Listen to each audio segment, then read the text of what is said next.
Matamgi Manipuri Wari channel asibu tabiriba khwai pumnamakpu taramna ukjari. Ngasi sumahusagum Tangjabini Nakada kungani thoisuba tangkak amok puduna lakjari. Mayam punna taminarasi. Ahongba kauba mahak leirambana honglakle punsi magi machatso nongmagi. Phana phaba mi ama oina leiramlabaso magi aningba apamba pumba ngami haiduna mama mapa oinba makhoina khudingwak makhoigi apamba lambida chathanaba hotnarubana ngasidi oirakli mahakdo chatna lonjat khanglakdraba misak ama haibado. Kamcha nangna sanungaiti haidaina potharurudana. Nupi mana hairakliba khawaido mamaidu imak maksen napa mangonda yingdabi hairakpani. Phakre hojik ngahaki mamangda natro kamchado kouchi isanungaitena college dagi halaido. Hoi ado hojik second kharagi mamangda phakre haiba. Nupido wa makha tarakidre tumin magi tawfam thokpado adum tawduna mai onsinduna leikre. Cha hawbado kap amta lolo. Irei khumni khumlangtabi cha du lonaba tawri. Cha lonba loyaduna kap amad hairaga dining table mathaktuda thamnaduna cha sida leire kamcha. Napadu suklap table thamlamniba cha duda amuk yengni aduga mamituna napituda amuk yengnaduna adum leiri. Irei di cha du table duda thamlamnaga chatpa hawkre. Ngaikho thangnamba khungthangdo chaplipli napidu amuka sunapaduna lepa lay hoiba nade sida law hoiba. Irei tapna changsilaklaga nupadagi mamang oirapna wadi ngangdabi tumin leple puna tapna hawgalaklaga khangawdana nupi mabu mathada chena konsilakle. Nupi maso nupa mana dumna tawrakani khalludabana nupa mana chena konsilakpaduda tungda khongpham kharade khanganhanli. Nupado makhongado yam nungsina nupi magi thamoibo huragi matago nungsina hairakli. Kadawraga nangbo yam warabane aigi nakta leibase. Nupido nupa magi mathada leirabaso wadi haibago makoktu phatpat ka hairakli. Aduga kaigi ngasi aina nangi maithongduda nangni yumsida lakhiba numitudagi amukto khidruba sakpam mama aigi minaurise. Irei magi kamchana magi thamoi manungda leiriba wabado khangbiba manba wahaiduna hena kapningbagi machak ama oirare sintharakli luraba misna anidagi amakpa yaudraba luraba laijagumlaba pirang mahagdo. Khomarodra to khamninga phawdrabane aigi wangsigi pakhumda waraukraba aimbu nangna hairaroi haina sakrabani wasa. Nupa magi litliba t-shirt adugi nakanda makut macha anido chena yamna kanna chena paisilakli. Khomninga phaw hena khomninga phaw kamchagi wahangdugi pakhumda aina aigi chinsina khomninga phaw khonjala du nikli tawduna hairakpani. Kapningbado khangjinduna thangna leibi amagum ireida chena kolama makut yeto thangalaklaga napi magi makoktuda nungsina nan thabirakli.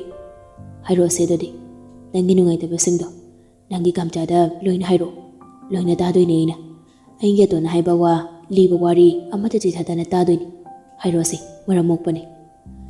Kamchana saurade sauroida kaigi saudoino nangi thamoida leiba asengba wada hairakpada aina karige saudoinaba nungsidoine hena nangmu ningsidoine hairo se sasat taningeba nangi kamchase aigi macha pitrugi wado aiga hana khangnaramba nupado ado mado Delhi da MA tambagi laikramni ngarang mado nupi mapuraga halakyen haire Riana kamcha. Wai sing saiba loibaga magi kamcha da chena yam chena konsinduna hik lawo makai kap thorakle nupidu. Kari suludaba kari sulektaba wafam sigidama kari gi thamoy duk sokna kapan. Lotuna leibra haidokdaba thamoy magi manungda kana khangalaregi khanna aronba ma. Punil haujikso nungsina ireki makoktuda magi makut ajawduna nungsina dumagnan thabiraduna hairakli. Kaisulektaba wadugira nangna hik lawo makai kapidaba pamudra nangna maram chadana kaplaga nangi khachai thaktuda sintharaiba pidugi mamalduba. Irei kaplubagi makholgado siri ga tawaduna kamcha nangna gidamak wapirisi kaigunu. Kamcha nangna aigidamak wachabana tawdu uraka aigi thamoida karigi kamchagi mami ma chawna tarakliban khaludabane ida sengna khaludabane asumna kamcha ikhoni naknarakani haiba amaksu kijaba phawbane ithanta mangkhigadra Khumanchagi mami ase aigi thamoidagi haina. Nupi mabu mathadagi lautharaklaga nungsina mamit kuptana yenglaga hairakli nupa maso. Khangde iso. Nang hek thingnaruba mikuptudagi aigi thamoida nangini haina mafam ama kannana thamkhraba male. Haukiba mamangthagi kaina maisa langkhraba mikupsingdo amata thamoisida tahandana nangi saktang khaktamakbu thamoida latuna thamkre masa khanghanda isa phawba taklamdana.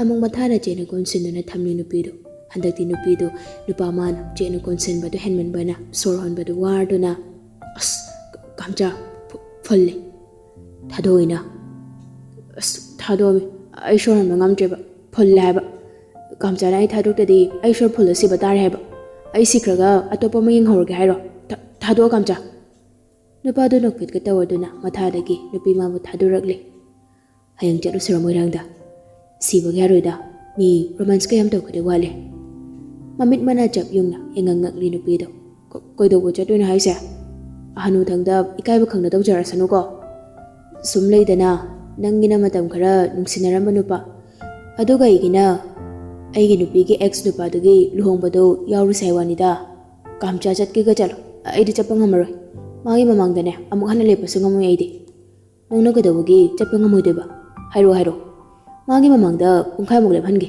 nangna dumainaga lepa ngamoi ka hairadi mi kanana magi ex ke luhongbo chanage aduna ingamoi mi chanadrasu nangdi chatlu saiba pitru macha nupa magi maongdo mana kappa nungaitaba pumbado koknabani haiduna nupa mana ngangba karani haiba khangladuna ireisu sat khumlakli hanu thangda yamlem chadaba tawjaraksanu ko ai kapara nanga dumaina sumlaknara dengonda sorry kamchala leba ado ekhoni bajar karo sironga sire yumsumi kanam leite sorum phange imaga pabungana ngasiri duty dakre ekhoi ani khagimda leibasiso isase phun phunmangum tawi nangso mind fresh othokpoina chalurasi ko ngayaki mamangduda chiklamba makok nungairamdaba masangado hojikti tagat tekhatkre nupado nupi maso ngayak khallaba matung hoi chalase adudi loisilurage nupado manda nungaina isai ngangangduna thokre kitchendagi irei punel hek thokibaga dada nangdi aimu warauri boy oireko ngasisu hojiksu makeup si phawba hoi warofamdi thoi adubo ai dada da minam khibadi lekhidabani ko dada hoigi ima baba na ibo kaya da thakhan thana khanbiriba masina maram oiraga aingi pana ikai banang khiba madhuna maram oiraga aina dada gi maphamdagi lapthokhibani ko aingi phamda laman khumlaklibra nahaki mahong sibo dada irei wakal maon ngaya khalam laba matung masu mapi maro loishinba makhoi ki room tamna ka khalakli punel mirror mamangduda dress lotion baloraga masam atenbado samchetuna hatuna leiram irei changlak powbada masam halambado chaplepladuna phajabrengo aigi dressing style se piktu macha irei punel da meeting do thamlakli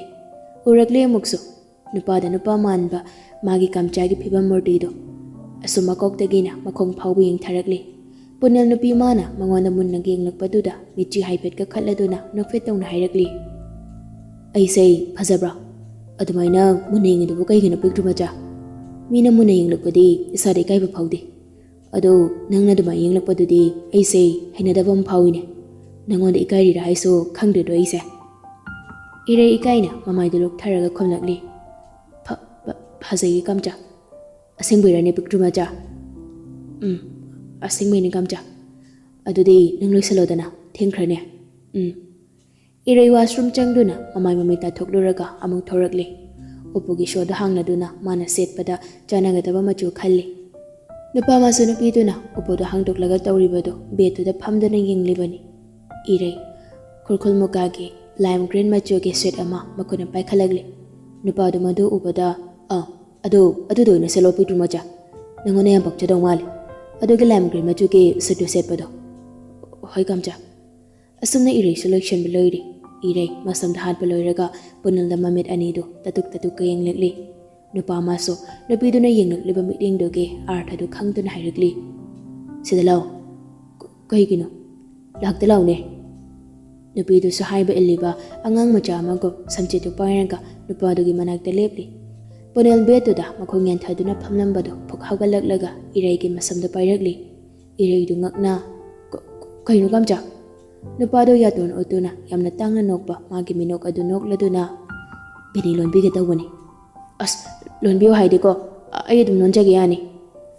Ngasidi ayna lonbiragi. Yani dana nangba. Mi yamna lonabani filmdaga khangdraba nangba. Aday noygi Chinese drama, Korean drama gada so hero duna heroine dugi masamgado bini ga lonbiriduni. Anuba nangso Chinese drama, Korean drama ga yang prahaisa. Iray tungkon thoktuna leblagli. Punil suyam haibagi maongda nupi magi masamdo beni lonbiri samgado kitang galop khaladuna. Instagram daga reels matik ko biwanida yang manate. As kamcha nangsau jikan yam taliwo. Kuidorge ay ba jikan sa. Romantic emotionally. Jikan kamcha se. Adona ay dumitad kay ba phawe haiba. Romantic oi se nungsi phangamdagin nasana khangjelo. Aha, kanada haidoi ba? Nang khangaroi. Tumina dum layo.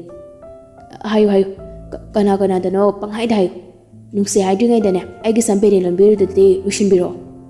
Loli. Tamna loli ko. Karathuna lolo haiba kamcha. Beni lon babu adu kuina bro. Midi khangde aidi kui hale aina. As kamcha. Hawo pitru macha. Asumna punela madi iraido loshin malwerdona bajar tamna haiga lagli. Kardo mayamna gari park tawduna khamliba duda park taramlaga makhoi ani do kaithal la changlakli. Irai chana. As mina nungarani kamcha nangse.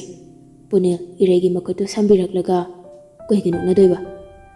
Adugura masagi soruma ma leina kaithal kaduna phizole bala ena. Aina muksmai haijeni. Akoi sorum dadi romance tawa yade. Aduna nupi kaithal laklaga romance tawa la inena. Asibu wani na. Aina ngangi baba sibo wa aina ngangi haise kari haina piktu macha. Domina yu kamcha. Nang wayang ngangano mi me amaraksida. Asumna punel na iraibo makut samduna mana chatting mamai kaida puduna chatle nupi kaithal manungduda. Asumna pamana makut samduna puba duda soibadagi irai pot leramba miyoi amada hek thengjile. As kamcha ngaiku mingona thengjile. Kamcha na isor chinga chatpada mi ngamta hanatuna yengti karino ne. Punel mamai phale thoragli irega thingjinaba miyoi doso lebak makhada takriba magi beg tu khongatuna mamai non khalakli. Miyoi dugi masak obada punel do yam ngakna. Jia. Roji so thajadaba amaka loinana mangda leplariba punel da yengloduna. Tata. Ani dugi matawduraga irei nupa mangonda hena khaman maporakli.